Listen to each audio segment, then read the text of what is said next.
Hey, hey, magandang araw po.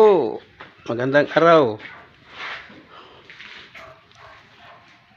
Magandang araw po sa ating mga lahat ng mga kaibigan. Dito naman ako. Magsimula na tayong mag-assemble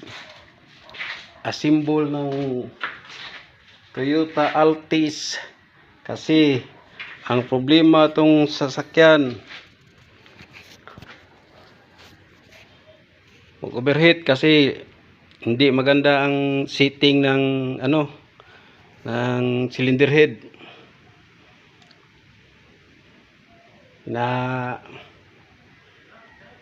masin nating cylinder head paripis kasi hindi pantay yung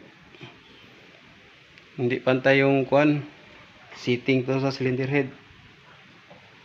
Sige lang ka overheat. To. Hello guys. Ito na ako. Makikita nyo. Magsimula na akong mag job dito. Itong sasakyan.